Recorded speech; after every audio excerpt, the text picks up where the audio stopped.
Chapter 24. Joash was 7 years old when he began to reign, and he reigned 40 years in Jerusalem. His mother's name also was Zibiah of Beersheba. And Joash did that which was right in the sight of the Lord all the days of Jehoiada the priest.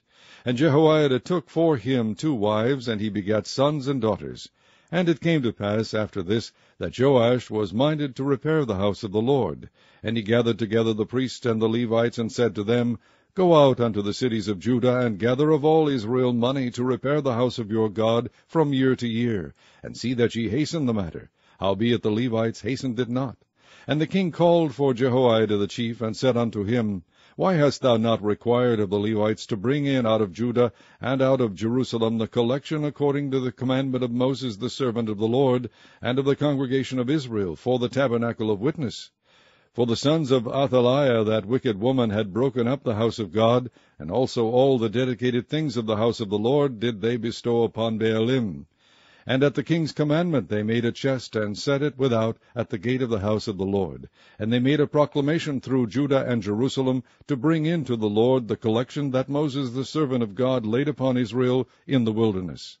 And all the princes and all the people rejoiced, and brought in and cast into the chest until they had made an end. Now it came to pass that at what time the chest was brought unto the king's office by the hand of the Levites, and when they saw that there was much money, the king's scribe and the high priest officer came and emptied the chest, and took it, and carried it to his place again. Thus they did day by day, and gathered money in abundance. And the king and Jehoiada gave it to such as did the work of the service of the house of the Lord, and hired masons and carpenters to repair the house of the Lord, and also such as wrought iron and brass to mend the house of the Lord.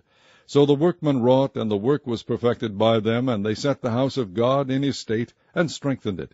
And when they had finished it, they brought the rest of the money before the king and Jehoiada, whereof were made vessels for the house of the Lord, even vessels to minister, and to offer withal, and spoons, and vessels of gold and silver.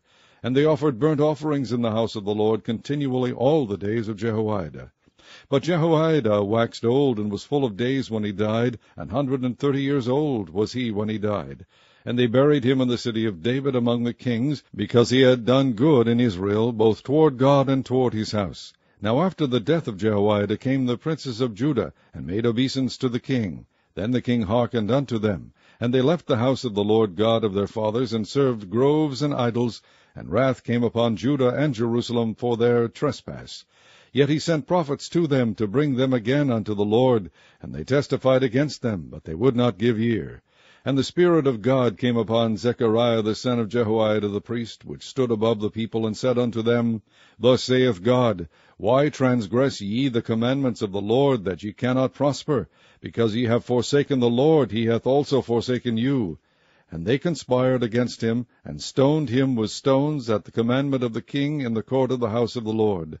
Thus Joash the king remembered not the kindness which Jehoiada his father had done to him, but slew his son.